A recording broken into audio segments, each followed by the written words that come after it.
Les damos la bienvenida a una nueva charla en el marco de la tercera edición de la Semana de la Comunicación que organiza el Centro de Estudiantes del ISER. Agradecemos su presencia y la de los invitados y esperamos que disfruten de la jornada. También queremos agradecer a las autoridades por el espacio y al área de técnica por la gran ayuda que nos están brindando para esta apuesta de nuestro ciclo.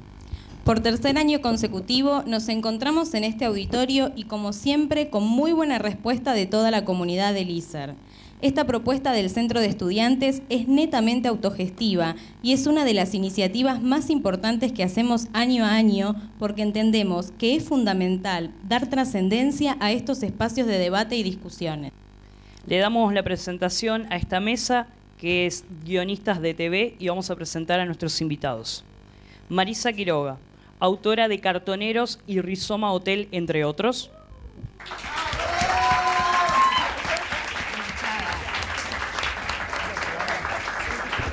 Claramente es docente de la casa. Alejandro Quesada, autor de la novela 100 días para enamorarse ahora en la actualidad y también de Graduados, Educando a Nina y Viudas e Hijos del Rock and Roll.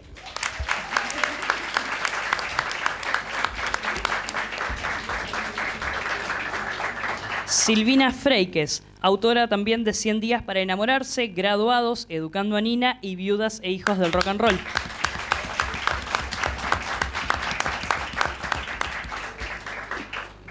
Y Andy Pascaner, autor del Marginal 2 y parte del equipo de autores de la serie de Maradona.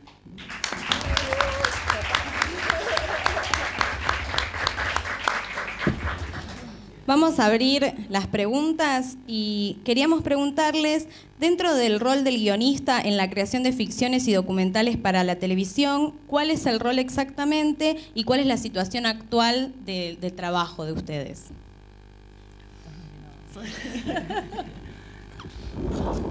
Buenas noches. Bueno, acá estamos todos autores de ficción. No nos pidan que hablemos de documentales porque no sabemos. Bien. Bueno, para empezar bien. Recortado así el tema, ¿cuál era la pregunta? ¿Cuál es el rol exactamente del guionista y cuál es la situación actual laboral de ustedes?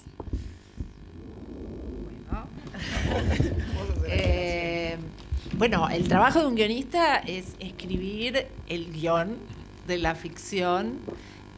Nosotros puntualmente escribimos en este momento una tira, y la verdad que venimos haciendo hace tiempo, hace casi 8 años que escribimos bastante consecutivamente tiras.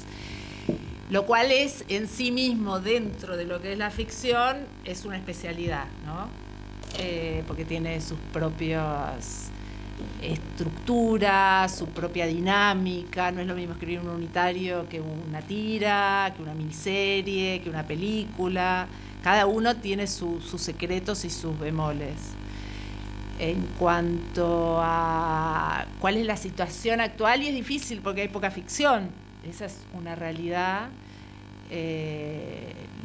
Los 2 canales de aire en este momento que están pasando ficciones, el Canal 13 y Telefe, y hay mucha novela turca y mucha lata de afuera, con lo cual se complica, y bueno, no hay demasiado trabajo, esa es la realidad, no estamos atravesando las mejores épocas de la televisión, que es lo que nosotros estamos trabajando en este momento.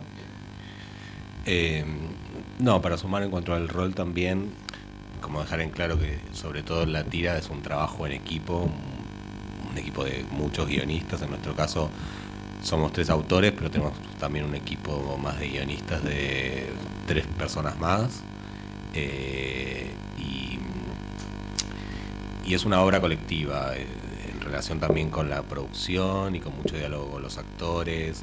No es una obra cerrada que entregamos para que se haga como un guión de cine trabajado. Hay una cuestión del tiempo y del paralelo que ya está saliendo al aire, que es muy importante en la escritura de tira, que no puede ir por carriles separados. No es escribir en función de lo que vaya pasando con el público, sino es escribir con la coyuntura también, con las realidades de producción, de que un actor se te enferme. Digo, siempre estamos escribiendo cerca de lo que está sucediendo al aire, entonces es una escritura bastante condicionada en cierto punto por las circunstancias, y esas circunstancias también tienen que ver con la realidad de la televisión del día de hoy, porque todo tiene que ver con costos.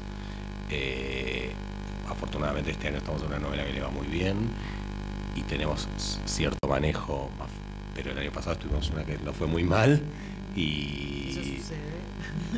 A lo que apuntaba era como que como si, además de haber poco espacio para la ficción en la televisión ahora, la presión para que esa ficción que esté en el aire es muy fuerte en cuanto a exigencias de rating, de éxito. Sí, y por eso a veces también yo creo que con 100 días hubo como una jugada, pero bueno, hay veces que no se quiere ir a lo que no es seguro, ¿no? Entonces también eso cuarta un poco las ideas y cuánto se puede innovar, ¿no? Porque hay el riesgo no es un peligro, ¿no? En este momento. Desde los pedidos de producción o del canal, ¿no? Sí, cuando empezás a hacer una ficción. Yo pregunto un poco y después hablo de...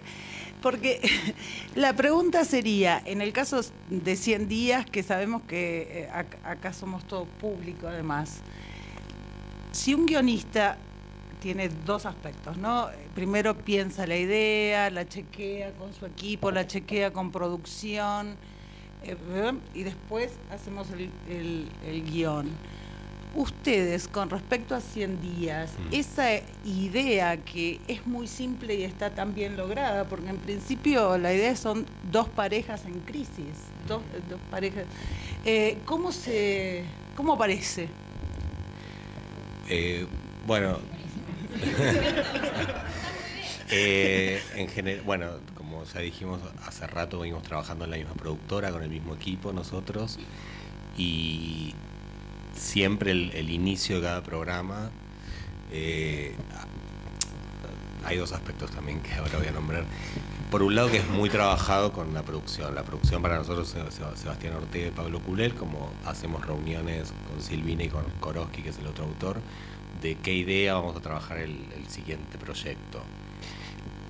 En este caso, que hubo un cambio en el canal, Telefe ahora pertenece a una empresa americana que se llama Viacom, y tiene ahora un departamento de ficción, o sea, se pone, ese proyecto también tiene que ser aprobado dentro de lo que ellos como ese año quieren tener como ficción.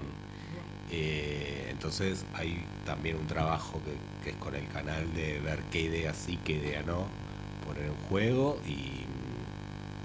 e incluso presentamos varias ideas el año pasado para ver cuál quedaba. Y ellos tenían otras propias también. Sí, y en cuanto, para volver un poco la génesis de este proyecto, puntualmente Sebastián nos planteó que quería hacer historias de parejas, hablar de las crisis y sobre todo hablar de esto que pasa para sentirse como muy identificado el público en estas parejas que están hace tantos años, y que hay algo que la nueva coyuntura, los nuevos paradigmas hace que sea difícil sostenerlas. El amor para toda la vida entra un poco en crisis, el tema de monogamia, y bueno, entonces a él se le ocurría una pareja que tomaba 100 días, hacían un pacto para tener 100 días de recreo, de permitidos. Bueno, pero a partir de eso, o sea, esa idea te puede servir para un unitario, pero a nosotros lo que nos pasó es que, bueno, hay que escribir una tira en relación a eso. Entonces, este pequeño grupo es la génesis de algo, y nosotros lo que nos encargamos de eso, empezar a darle como lugar para que sea una tira. Entonces, automáticamente empezó a surgir la pregunta, bueno, ¿dónde están insertados estos? Y son abogados. ¿Y quiénes son con quiénes se vincula? Entonces apareció un grupo de amigos, pero el grupo de amigos está bueno que hablen todos de lo mismo, de lo que venimos hablando. Entonces cada uno tenía a su vez conflictos de pareja y a su vez tenían hijos, y bueno, y ahí se va armando, y sin darte cuenta trabaja el inconsciente también, que uno cuando se le ocurre algo el inconsciente te va llevando y relacionando ideas, y después todo lo que se iba armando tenía que ver con esto, con hablar de parejas. Y también yo siempre digo que era como un sistema de mamushkas, porque dentro de eso también había una historia de dos amigas, una historia de una amistad, y también estaba la historia de la transición de Juani, y bueno, y así se fue armando el programa, ¿no? Sí, esto que hablamos ayer, que hay algo de personajes que se desestructuran, y en ese punto abarcan a todas las historias, abarca la de Juan, abarca la de las parejas, hay como una matriz que en algún punto nosotros intentamos que toquen todas las historias, como un mismo color. Que eso está bueno, porque termina como unificando toda esa masa crítica, tiene como una línea que atraviesa todas las historias. Claro. Es un concepto. Claro, como bien lo decían ustedes, cómo relacionaron la coyuntura social, histórica, con las historias que van escribiendo, como por ejemplo identidad de género, como ustedes lo decían, con la transición de Juani en 100 días, también violencia de género en Rizoma Hotel y la complejidad del sistema penitenciario actual en El Marginal. Bueno, hola, buenas noches. Yo también arranqué en una tira con Marisa, que me llamó a laburar. Y ahora en los últimos años estuve laburando más en series, en unitarios, como El Marginal y esta de Maradona. Así que tienen otros tiempos. Y puntualmente de lo que preguntás, o sea, investigamos un montón como problemáticas que están pasando en las cárceles, principalmente acá, pero también en otros lugares, y sobraba información para hacer un montón de programas. Queríamos meter temáticas también que tuvieran que ver con cuestiones de género, que se pudieron ver más en la segunda temporada, que es la que trabajé yo. Más darle un rol a la mujer un poco más importante. En la primera estuvo muy ausente, entonces en la segunda hay toda una problemática con trata de personas, con prostitución en las cárceles. Se empieza a ver más también el pabellón trans de la cárcel. Así que sí, o sea, creo que hay una realidad que atraviesa la serie y tomábamos de ahí todo lo que nos servía después para la ficción y para entretener, pero también contar algo que tuviera contenido. En Rizoma fue complejo. Rizoma fue complejo. Habría que venir de dónde vienen las ideas, cómo llegan los ciclos a ser producidos y estar en el aire y después explicar lo que se puede. Y hay una parte que siempre es inexplicable, me parece a mí, ¿no? Cuando los colegas dicen, bueno, y hay que hablar con el canal a ver si el canal coincide con lo que estamos pensando y si no coincide hay que pensar otra cosa. En las productoras que no tienen una tradición de ficción, para mi gusto, es más fácil, porque lo que se juega Cuarzo haciendo ficción, comparado con todo lo que hace, es nada. O sea, para ellos es mucho, porque sería empezar un camino, pero en la práctica, con todas las horas de televisión que tiene Cuarzo en la televisión argentina, entonces hay una parte en que por suerte pude evitar, que es discutir con el canal la idea. Eso lo hizo el dueño de la productora, que es Martín Queller. Y después nosotros discutíamos capítulos a capítulos. Con respecto al primero, que fue el más... Finalmente no hubo polémica. Fue el más, ¿cómo lo llamaríamos? El más llamativo, ¿no? El de una violación. Pasó que no estaba pensado en esa dinámica y todo el ciclo quedó con un tinte que tal vez que no es el que buscábamos. Y eso es un riesgo que los autores tomamos cuando tomamos el trabajo. Entonces, Rizoma debería haber sido una serie sobre las historias que transcurren en no espacios como es un hotel, ¿no? Donde pasan cosas que vos no las haces ni en tu casa ni en el ámbito público. No las haces ni en tu casa ni en la calle. ¿Dónde las haces? De canuto en un hotel. ¿no? Aparte, la venta a mí me forma particular, ¿no? Me Sí. pareció cuando veía los avances en la televisión, esa era la venta, y después me pareció que el producto terminó siendo otra cosa, ¿verdad? Sí, y quien lo mira en Flow ve otra cosa, porque en Flow, que es el streaming, ¿no? En Flow pueden verlos como se les antoja, entonces empiezan por cualquier lado y por ahí justo empiezan a verlo como lo pensamos los autores. Entonces, Ahí tiene sentido. ahí tiene otro sentido, pero también, y esto supongo que es parte de otra pregunta, los autores tenemos que acostumbrarnos a esto, a que nuestras ficciones no son miradas como nosotros veíamos las ficciones. Por ejemplo, Andrés me decía de 100 días que mira capítulo por capítulo en la compu. Y yo le decía, pero 100 días es diario, uno lo mira cuando está en la casa, eso es la tele. Si vos estás a las 22 en tu casa, lo mirás. Y si no, te perdiste el capítulo. Bueno, parece que eso no existe más porque mi hija tampoco mira así sí, ya. no, obvio. Entonces, o se mira el fin de. Entonces, esa es otra cosa a la que... Pero más allá de eso, yo al menos creo que eso no lo define tanto, ¿no? Porque de todos modos lo ven. Yo tengo Sí. amigos que no tienen ni siquiera cable, pero lo ven en claro, no tengo tengo cable, no tengo con tele. lo cual solamente lo podrías ver por internet. Y se ve. Sí, no, Digo- al contrario, en lo que es tira diaria, empieza a ser una obra donde hay que prestar atención a cada capítulo. Claro. O sea, ya no se saltean los Exacto. capítulos el público. Sí. Eso es una experiencia extraña. Exacto, O sí. nueva, va. Sí, ¿No? 120 capítulos es mucho. Y en el caso de los unitarios, sin continuidad o con una continuidad de extraña, Lo Cada podés uno mezclar. cada uno elige por dónde entra. Y eso es raro. Está bien, pero es Rayuela. rayuela. ¿Qué distancia hay entre lo creado y lo que sale realmente al aire? Bueno, un poco relacionado con la pregunta.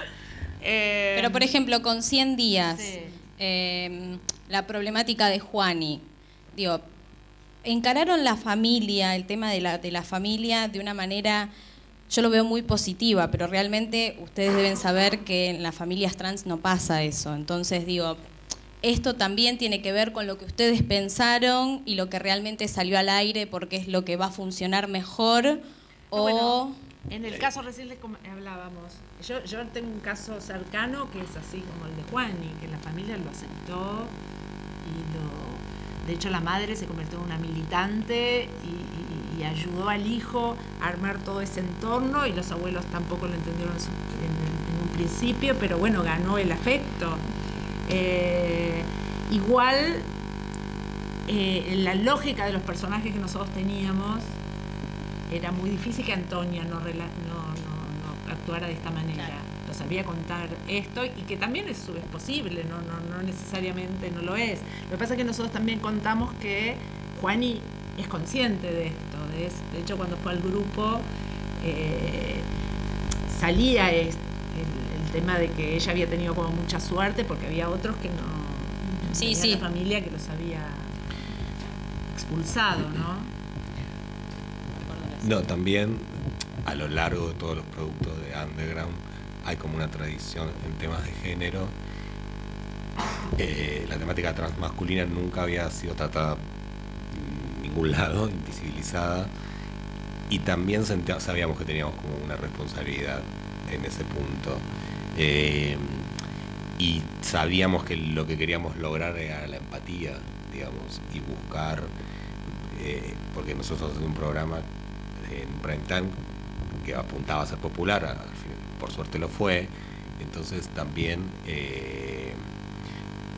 usar esa responsabilidad y ese poder para lograr nuestro objetivo, que era informar también. De hecho, en un momento nosotros sentimos que nos ponemos muy informativos en varias escenas, pero no lo creemos necesario en esa historia. Aparte, yo creo que aparte de informativo se toca mucho lo emocional, o sea, son escenas 100% emocionales. Sí, bueno, pero tuvimos escenas donde agarran y leen una ley, leen la ley de género, como que No es lo más. desde el guión no. Exacto, no es lo recomendable. Pero- Pero igual se hizo necesario, y era emocional esa escena en que lo leía.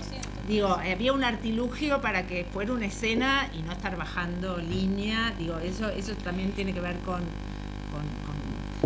una habilidad, ¿viste? Porque igual después 100 días se convirtió en un gran bajador de línea y parece casi Sí. un estilo, porque Claro. no sé si vieron que le bajan línea al que se porta mal conduciendo los coches, bajan línea, o sea, ustedes No, pasan- y también- y que me parece muy bien, es que pero eso fue algo que surgió, no fue a priori, no fue nunca una decisión. Eso es lo que nosotros hablamos cuando son programas, las tiras es algo que está vivo y que se escribe simultáneamente a cuando sale al aire, que para nosotros también hay como un feedback todo el tiempo.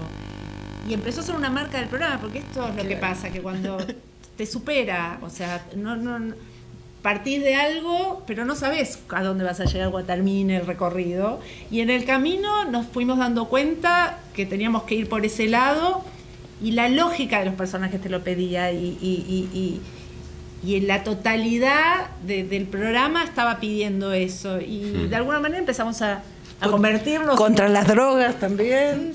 Claro, así también se vio Antiguo.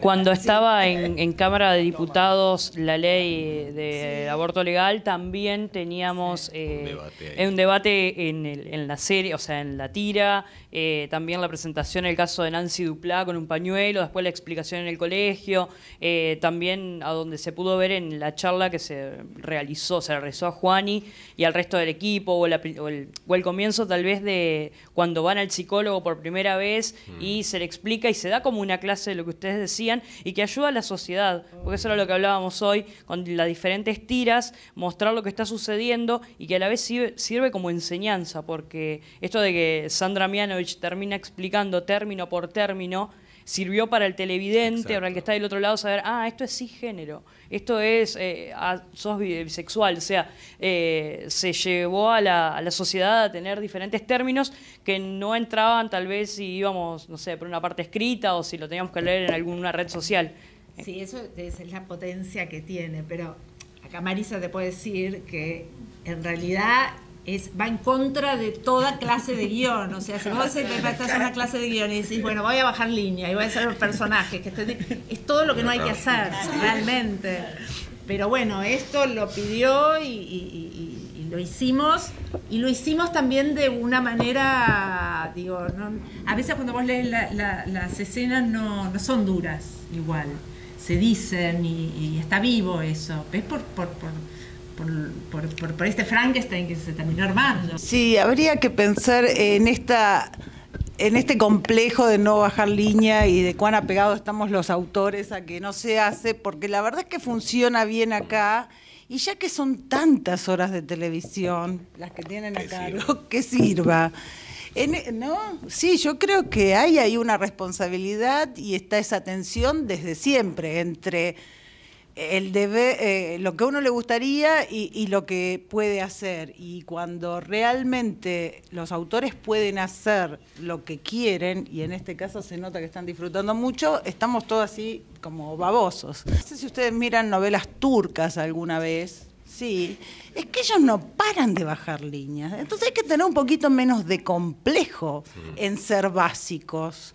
Porque con el aspiracional de hacer la serie más rebuscada que puedas pensar, nos estamos privando de tener una comunicación con nuestro público nacional, que somos particularísimos, pero digo, en una novela turca, no sé cuál, no sé cómo, porque además hay que salir rajando de 100 días para que no te agarre la turca con esa música. Sufriendo. Hay que hacer. En internet no te pasa. En internet no pasa, es cierto. Claro, en internet no pasa, tal cual. La novela decía algo sobre cuán importante era estudiar. Era importantísimo para una adolescente ahí que dejaba a su familia e iba a estudiar. Un terciario, una facultad. Y yo digo, ¿por qué nuestras ficciones no transitamos más sobre esos valores que siguen siendo valores importantes para nosotros? ¿Por qué dejamos toda la cancha a que la gente se identifique con una novela turca si hay un par de cosas que nosotros compartimos de verdad. ¿Hay obras, tienen escritos y novelas o tiras que no salieron y que ustedes las escribieron y por X motivo no salieron a la luz, no lograron el gancho con el canal o con la productora? Andrés y yo tenemos una en común. ¿Cierto? Yo que los 5. Sí, yo tengo varias, porque no sé cómo se hace, así que cuando sepa cómo se ofrece a un canal y todo eso, vemos si salen o no. Y tenemos una que nunca salió también. Tenemos una que nunca salió. Justo hoy estábamos en la clase de historia hablando de la ley de medios. En la ley de medios, cuando existían los concursos y todo eso, había un concurso de transmedia. Y como es un relato que siempre me interesó ver qué pasaba ahí, hicimos toda una propuesta de ficción transmedia que se llamaba Fanfic. La verdad es que a mí me parece buenísima. Sí, saben que es Fanfic, esto que hacen una ficción, y entonces transcurría ahí e hicimos todo el diseño transmedia. O sea, los personajes tenían perfiles en la red y la trama avanzaba en distintos cosas. Bueno, esa está hecha sin destino aparente. Me parece que todos tenemos... Sí, siempre hay. Sí.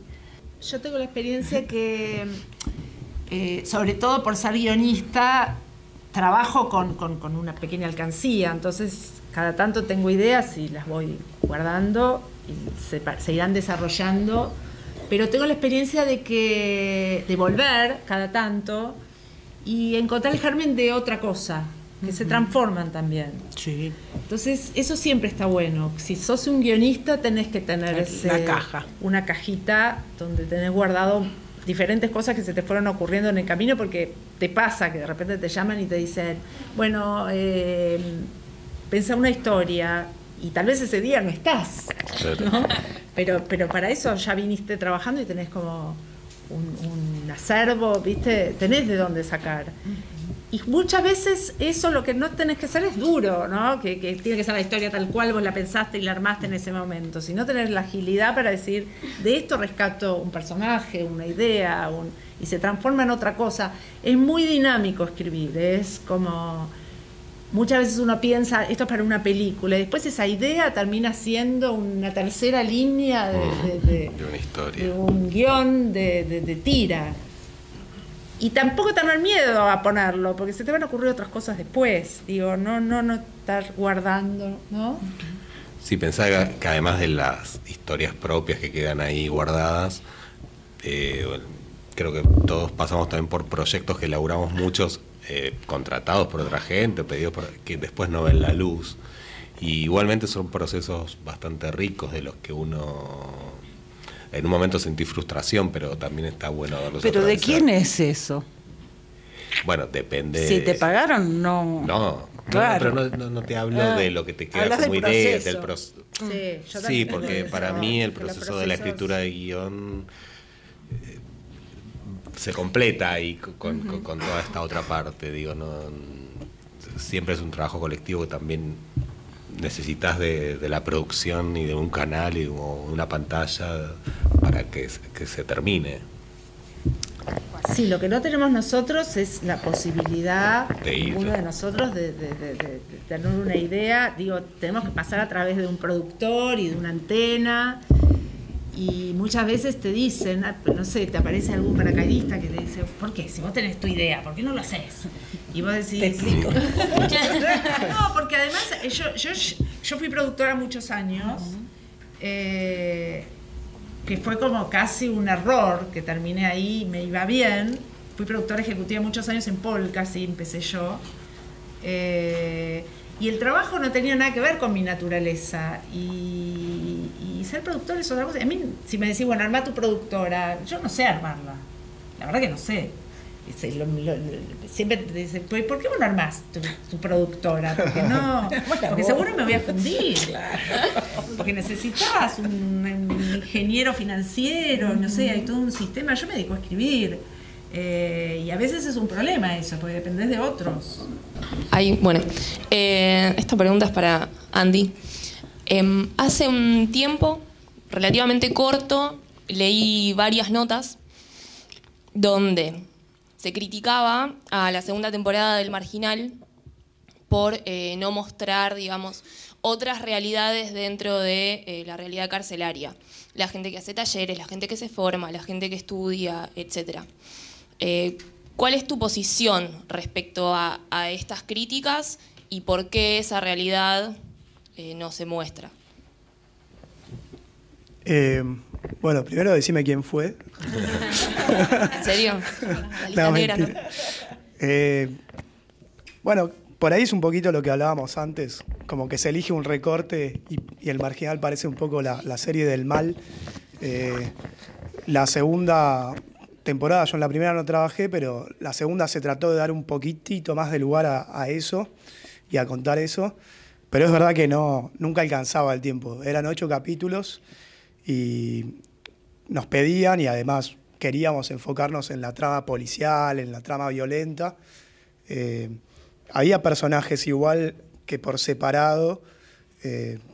Estaba el que hacía Rodrigo Noya o Baki, que era un preso muy leído y que había hecho muchos talleres y que realmente se estaba rehabilitando.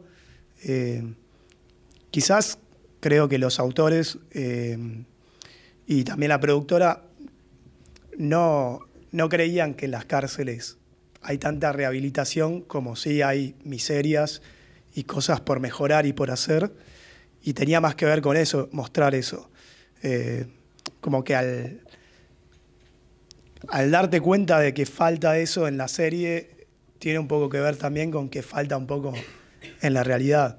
Yo hablé con algunos presos para escribir la serie, y sí, todo ese mundo está. La gente que quiere hacer buena letra quizás para salir antes, que aproveche y estudie una carrera o termine el secundario en la cárcel, existe.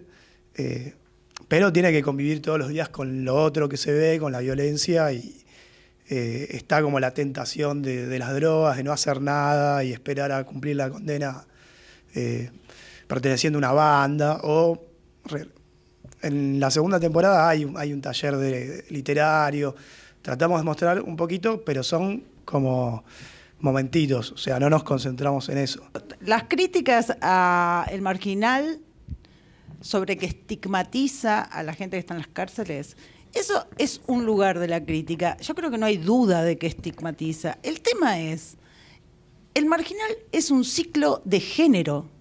Es una serie sobre cárceles. A nadie se le ocurre ir a pedirle. O sea, ¿desde dónde nos paramos? ¿Quién se para y dice que? O sea, a mí me parece bárbaro que un sociólogo diga, che, esta serie estigmatiza a los presos. Te doy la derecha. Ahora, nosotros somos guionistas. Las series de cárceles tienen códigos. O sea, ¿o qué? Orange es así. Vis a Vis es así. La otra de los dos hermanos, ¿cómo se llamaba? Breaking. Claro. Sí. Chicos, ¿vieron la quinta temporada de esa serie? Y me vamos a decir, estigmatizan a los presos. Hay ahí, eso me parece, que hay que tener clarísimo cuál es la crítica y cómo nosotros, como guionistas, o sea, no digo defendernos, pero explicar, bueno, ¿qué te pidieron? Una serie de cárceles. La verdad, no parece que vaya a ser un éxito una serie de cárceles donde expliquen cómo les enseñan a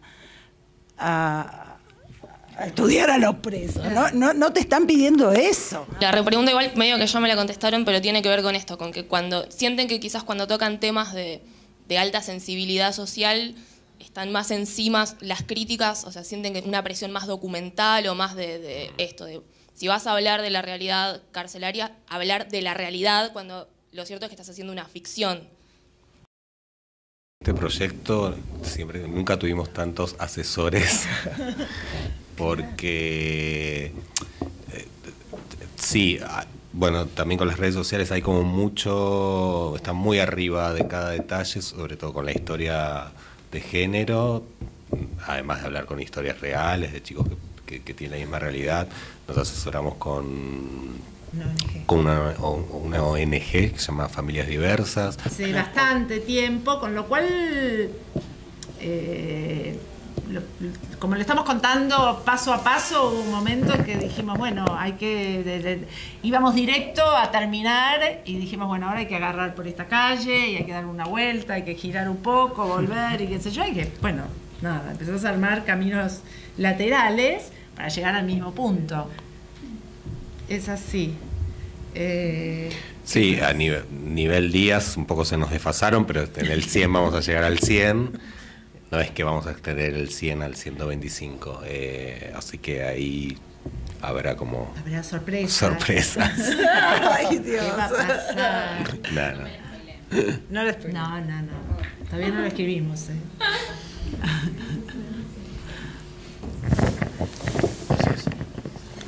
Buenas noches. Bueno, tanto en El Marginal como en 100 días se ven temas que siguen siendo bastante invisibilizados y siendo algo tabú. ¿Ustedes creen que la ficción es una herramienta para poner esos temas sobre la mesa o que la sociedad ya estaba pidiendo que se dé una mirada en eso, o que es algo de ambas partes? A mí me parece que cuando uno piensa una ficción, sobre todo las tiras para el prime time, porque si no yo podría contar algo, no sé, que se me ocurre una historia personal y eso es algo unitario, pero en estas lo que uno trata de hacer es tener la antena así despierta y tratar de captar de qué está hablando la gente, cuál es el insight, dirían los publicitarios, o cuál es el punto o algo que construye identificación. Digo, para no estar contando algo contramano, ¿no? Ojo que podés contar algo de época y al mismo tiempo estás contando algo muy actual. Digo, después tenés los artilugios para cómo llegar a contar lo que querés contar. Pero la realidad es que está bueno desarrollar una antena, algo que te diga. Los buenos productores lo tienen desarrollado eso, que es como, a ver, vamos a hablar de algo, porque vos querés que lo vea mucha gente, y también estar tocando un tema sensible. Entonces, cuando le encontrás, que acá fue el gran hallazgo, son los 100 días que se toma esta pareja, bueno, ahí el tema surge solo, ¿no? Sí, como un termómetro social. Lo estaba pensando cuando hicimos Graduados. Eran compañeros del secundario que se reencuentran y fue como el año de furor de Facebook. Nosotros no hablábamos de Facebook, pero lo que sucedía un poco en la novela era lo que le pasaba a la gente en su cotidianeidad y ahí había empatía. Y ahora hablar de relaciones ahora se habla de poliamor y eso, me parece que nosotros de alguna manera estamos hablando de parejas que se dan permisos, parejas abiertas, digo, hay algo que está en el aire que, es eso, captar que captamos. Tener la porosidad como para captar eso, ¿no? En las tiras, yo te diría más que nada. Sí. Hola, buenas noches. Sí, ¿me escucha?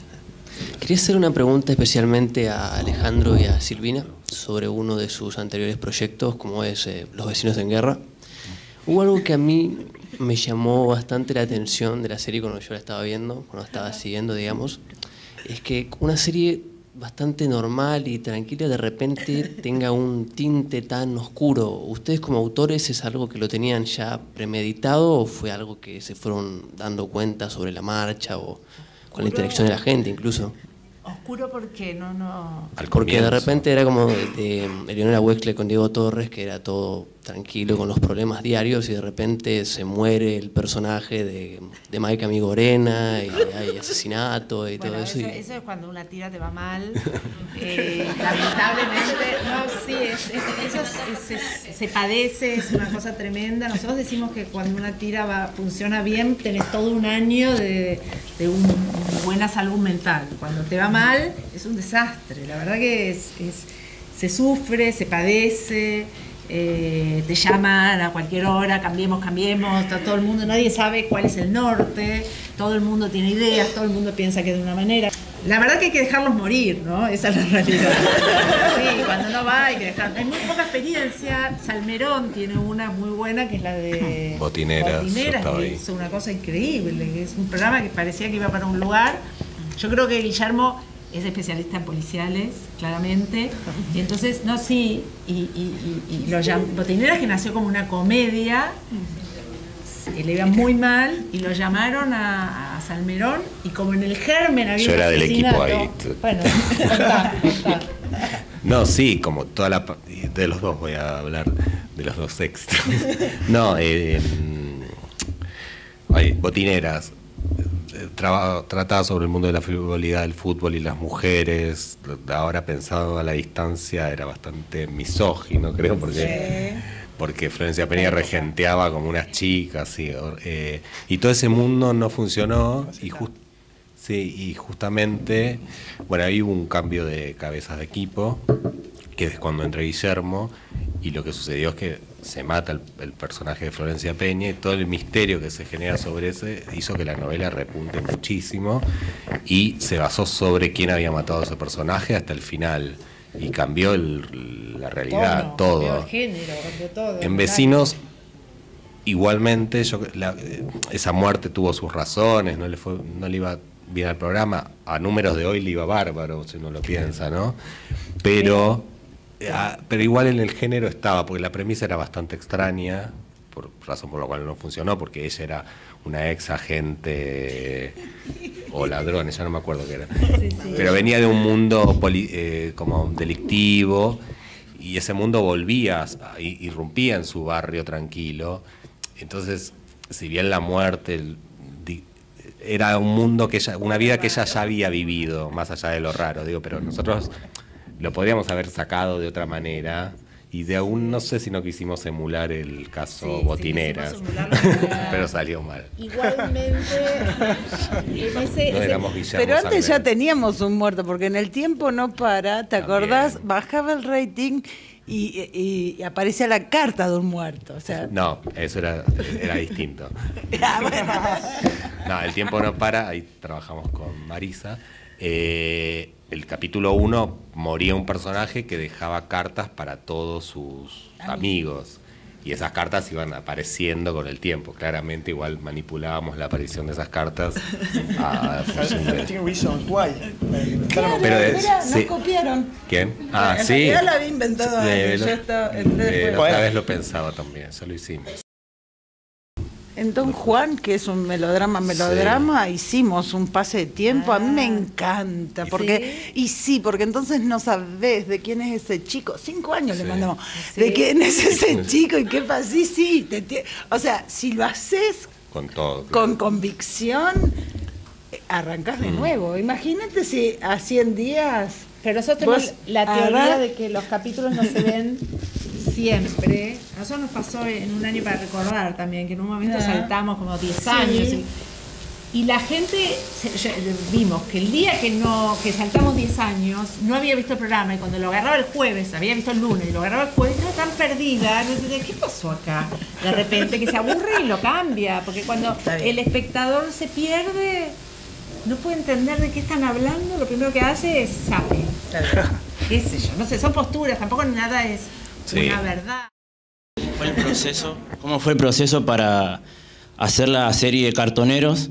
¿Y cómo fue que nació para, digamos, hablar sobre la realidad de los cartoneros y también involucrarlo con la actualidad de lo que fue el 2001? Y bueno, y cómo también se llevó al cabo de elegir el personaje que hizo Luis Luque, y que personalmente me encantó. Cartoneros fue bendecida por un montón de cosas, porque además soy creyente. Ganó esto que hablábamos de los concursos federales del prime time que existían con la anterior ley de medios, y 2 autores de ficción, de policiales, ganaron. Ellos se presentaron y ganaron, y se pasaron mucho tiempo con la investigación. Pasó que de la investigación a los libros, realmente son muy buenos autores, son muy buenos colegas, Muñoz y otro que no recuerdo. No sé, algo pasaba ahí que no estaba bien. Pareciera que lo que no estaba bien es que se estaba haciendo policial, y era estigmatizante, como hablábamos antes del marginal, y realmente la productora no lo quería así, quería otra cosa. Y entonces aparecí yo, el director, que es Matías Bertilotti, que tenía una idea muy clara de que no quería que fuera una estigmatización de la pobreza.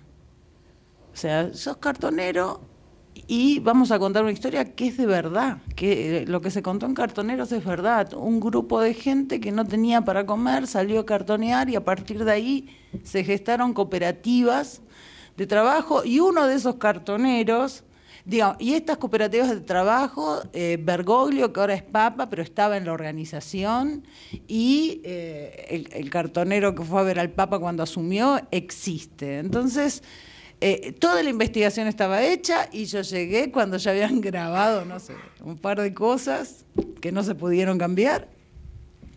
Y después le dimos para adelante para contar. Pero es como que yo esa historia la conocía. A mí me gusta el reciclado. Yo creo que si tuviera otra vida paralela, yo me dedicaría a reciclar porque creo en eso. Entonces, lo que sí tuve que estudiar, sí, será gracioso, pero realmente es intenso. O sea, la toma de conciencia de un personaje, de que sos reciclador urbano, que sos cartonero, o sea, que si te pones firme, la verdad es que vos sos mucho más útil que todos los otros, ¿no? Y sí, loco, porque estás salvando al mundo, ¿y vos qué haces? Nacés, escribo. No hay relación. Entonces, fue un proceso de toma de conciencia que estuvo acompañado por un proceso de toma de conciencia social colectiva que fue el anterior gobierno. Entonces, estaba todo hecho, o sea, nada.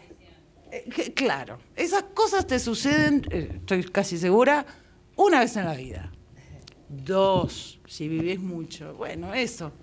Pero yo creo que hay que formarse para estar preparada para ese momento. O sea, todo lo anterior puede leerse en mi carrera, que fue ardua y larga, como para verla y meter el gol. Por eso hay que prepararse y formarse. Porque en un momento puede ser que justo llegue lo que uno quiere escribir.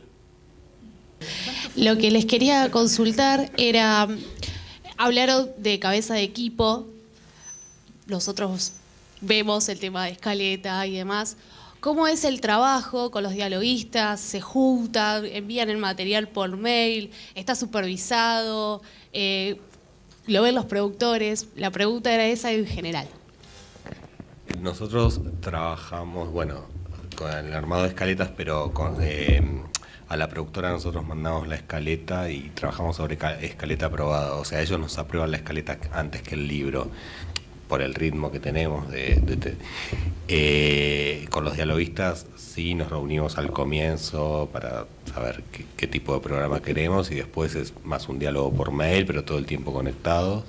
Con nosotros hay 3 dialoguistas ahora, Javier Rosenbasser, Martín Battenberg y Sol Rodríguez Sebane.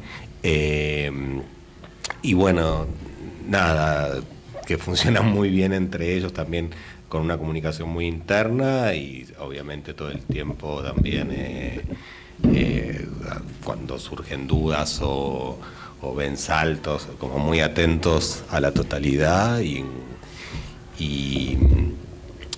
bueno, devuelven el libro escrito y nosotros lo corregimos.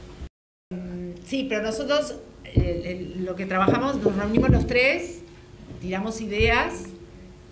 Y uno de los 3 empieza con la escaleta, que pasa por las 3 manos y termina, una vez que está más o menos la estructura, las completamos. El secreto es que hacemos escaletas más o menos en un principio hacemos de 20 páginas. Sí, ahora tienen 14. Ahora tienen 14, pero porque tenemos 24 escenas. Ya. Nosotros en paralelo siempre tenemos 3 libros armándose, uno pensándose desde cero, el otro está dialogándose y uno está en corrección. O sea, no, igual son bastante detallados. Yo puedo contestar más como dialoguista, que es lo que vengo haciendo. No, bueno, es igual un unitario, entonces teníamos mucho tiempo para cada libro y nos reuníamos. Claro, por eso me imagino que también cuando hice tira no nos reuníamos nunca y estábamos en contacto por chat y el diálogo lo tenía más con mi coequiper dialoguista que está ahí sentado. Acá en el Marginal, por ejemplo, se nota que había mucho laburo previo en las escaletas de Guillermo Salmerón y de Silvina Olchansky, que son los autores, y después de mucho laburo entre ellos, nos abrían la puerta también a Nico Marina y a mí, que éramos los dialoguistas, para a veces reunirnos con ellos, a veces en la casa o en algún lado, y a veces por mail, pero había mucha reunión donde podíamos aportar ideas que sumaran a la escaleta, estar atentos a temas de continuidad, cosas que se pudieron haber escapado o que por ahí nunca contestamos, abrimos la incógnita y nunca la contestamos. Nos invitaban a participar de toda esa parte también que era muy lindo, porque no era solamente dialogar. Y después sí, cuando llegaba el momento del dialogado, bueno, ahí laburaba cada uno en su casa y el contacto era más con los autores, era si surgían dudas, si no le dábamos para adelante. Y entre los dialoguistas no nos dividíamos la escaleta mitad y mitad, como hice en otros equipos, sino que nos la dividíamos por líneas o por personajes.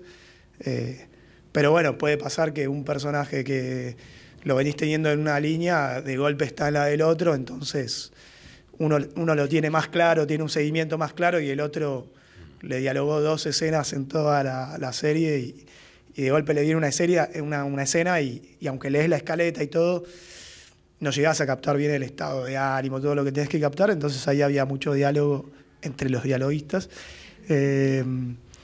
Y bueno, sí, mandábamos el libro, había una corrección que de vuelta era muy minuciosa porque había tiempo, por suerte, y a veces volvían escenas como para reescribir o a veces lo que pasaba también, no sé si también trabajaban con escaleta aprobada o no, pero pasaba que algo que queríamos hacer en capítulo 5 ya teníamos que volver atrás al capítulo 2 porque si no era imposible, y por más que ya estaba recerrado el capítulo, dialogado y todo bien y aprobado, por ahí de golpe volvíamos al capítulo 2 para plantar algo que después se les ocurrió a los autores 2 o 3 capítulos después, y para no quemar la chance de que no estuviera, corregíamos también para atrás.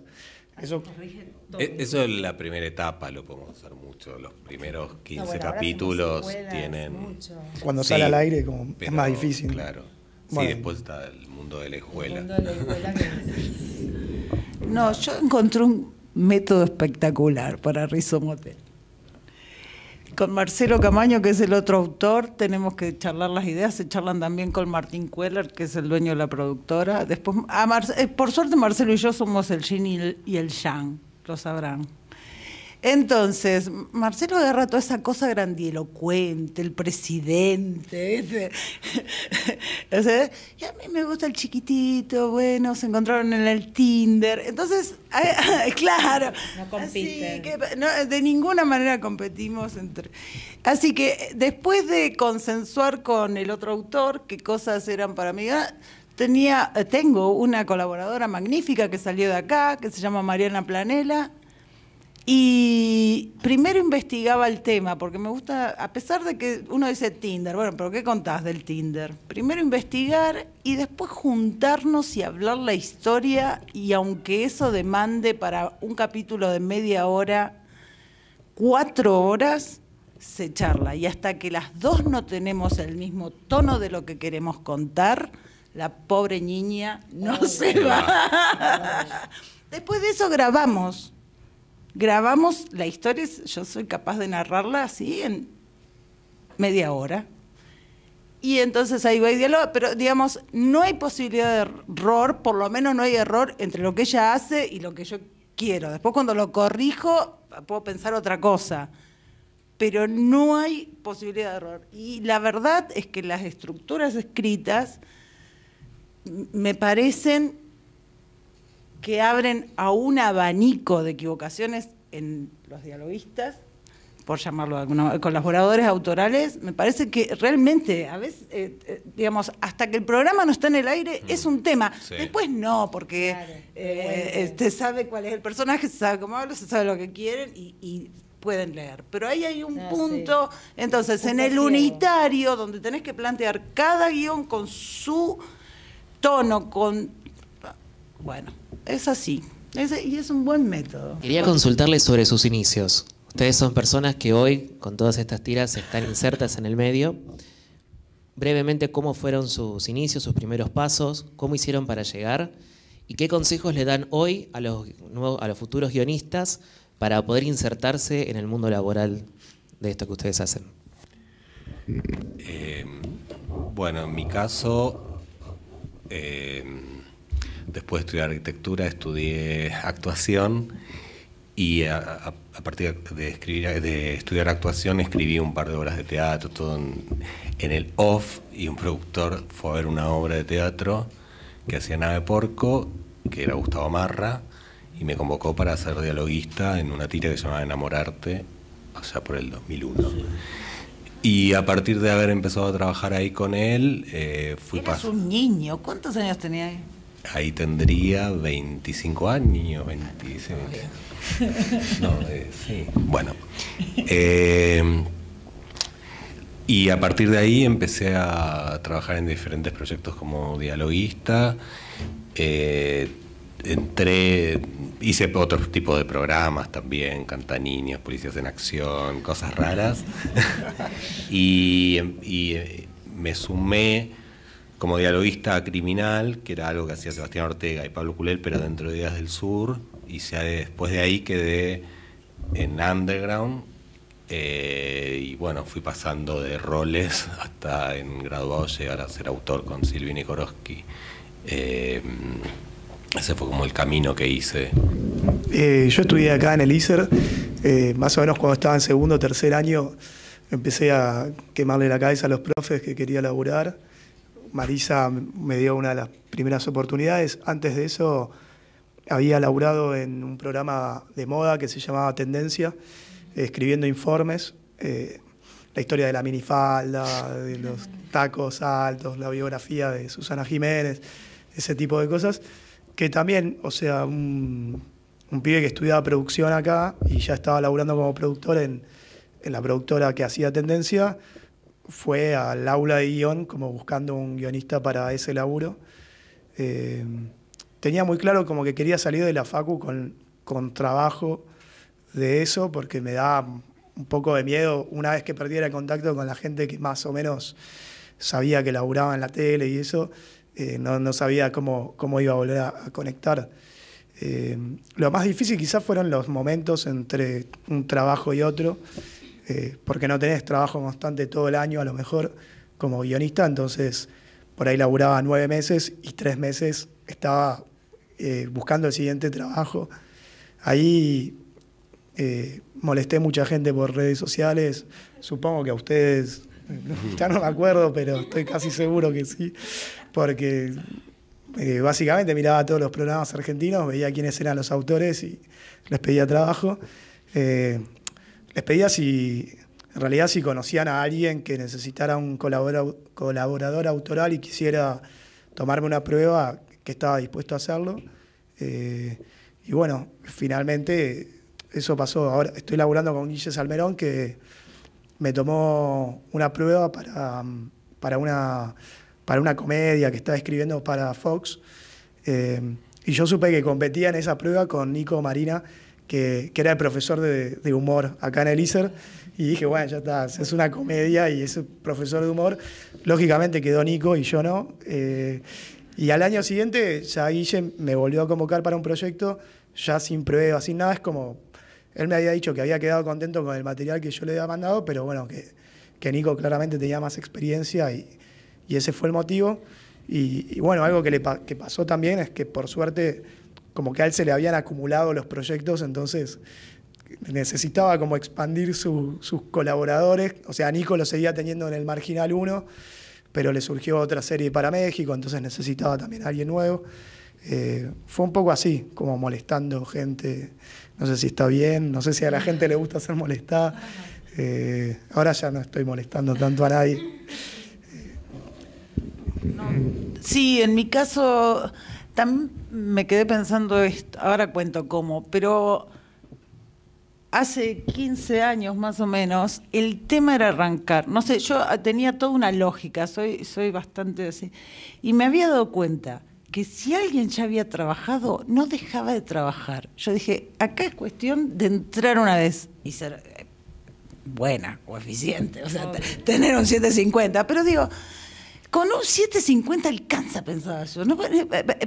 Se valora en la industria más la experiencia, o sea, en la tira diaria, ¿no? Saber que el colaborador te va a entregar el material a tiempo, que tal vez el talento. El talento es algo que en la industria está bien, si además sos talentoso, sí, pero a la noche va a estar. Eso fue en el 2000, que es cuando empecé yo a trabajar y en tiras y conseguí mi segundo trabajo. El primero fue porque me llevó mi profe de guión a un programa que duró nada, pero ya tenía experiencia. Y el segundo fue cuando Ideas del Sur hacía ficción. Yo tenía una serie como la que hacemos acá en tercer año, que vieron que les digo, tienen que tener la serie lista para presentar. Bueno, en ese momento no se llamaba serie, se llamaba unitario. Presenté uno igual y resultó ser igual a un caso policial que hubo al toque en un pueblito de Ramallo, donde entró, bueno, yo lo había escrito antes. Esas cosas pasan y llaman la atención, digo. Por eso. Está muy bien. Uno nunca sabe qué es lo que va a llamar la atención. En este caso, Adriana Lorenzón, Yajris y Chernobyl dijeron, che, acá hay una que escribe lo que... Ya sabe lo que va a pasar. Futuróloga. Bueno, y esto sucede, y ahí entré a trabajar como dialoguista, como colaboradora autoral, y a partir de ahí, con baches grandes, porque soy una persona que tiene estos baches, hay profesionales que tienen menos cantidad, pero sí es cierto que a diferencia de lo que yo veo ahora, en ese momento había una industria. O sea, a mí me costó muchísimo entrar, porque soy licenciada en comunicación y fui periodista mucho tiempo, pero una vez que estaba claro que iba a trabajar en eso, un trabajo y la recomendación de los compañeros, digo, pasé de Buenos Vecinos a Resistiré, y después de Resistiré vino un fracaso, como corresponde, pero ya después entré a Under, ya era Under, todo por recomendación de los colegas. Que un poco, el que no puede dice, no, pero ¿y quién está? La negra. Sí, bueno, ahí va. Todo el tiempo. Sí. Ahora, yo no sé si ese sistema todavía sigue funcionando. O sea, claramente lo más difícil es empezar, para mí, en este oficio. O sea,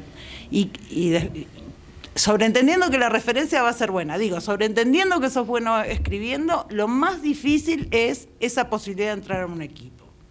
Sí. Porque en general se prefiere la experiencia. La experiencia. Sí, para una tira, al menos nosotros. Igual este año, por primera vez, es muy interesante lo que decís, pero nosotros siempre los colaboradores, uno dice, uno tiene que descansar en los colaboradores. No puede ser que vos les des algo y que te vuelva a 5 horas de tener que entregar el material y tengas que volver a escribirlo todo. Entonces uno dice, bueno, quiero a alguien con experiencia que sepa sacarlo rápido.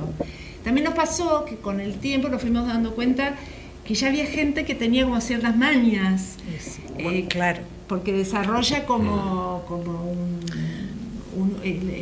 una única...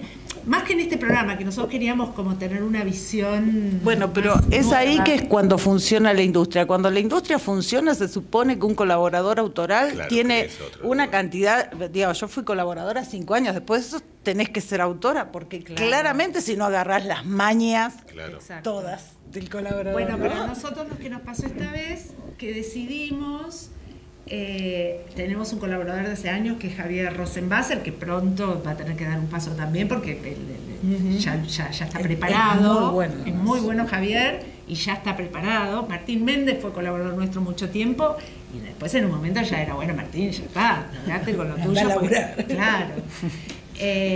Pero lo que sí decimos, apoyándonos mucho en Javier, que queríamos formar gente.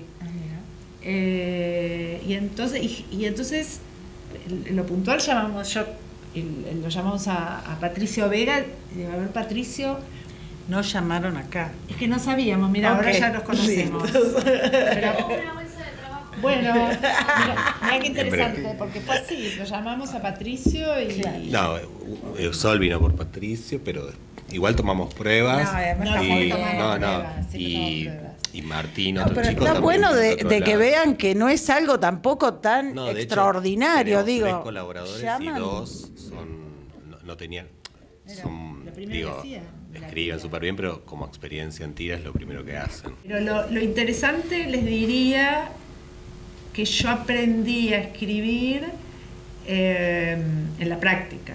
O sea, mucho viéndolo a Suar, que tenía en ese momento una antena muy desarrollada para la televisión, era como la tenía. Y leyendo libros, yo era la que leía los libros, era productora artística, entendía, como a mí me gustaba escribir, entendía qué funcionaba, qué no funcionaba, en el primer bloque que tenía que funcionar, en esa época había bloques, cómo tenías que entrar en el conflicto, qué sé yo, y toda mi escuela fue eso, hasta que un día me largué a escribir con Marta Betoldi una serie que era Socias, y se la presenté a Suar, y Suar la leyó y me dijo, me encanta, la voy a hacer, y bueno, a partir de ahí nunca más dejé de escribir. Bueno, queremos agradecerles. Vamos a dar el cierre. Gracias por haber participado en la charla de guionistas de TV en el marco de la 3ª edición de la Semana de la Comunicación que organiza el CEICER. Les damos un fuerte aplauso.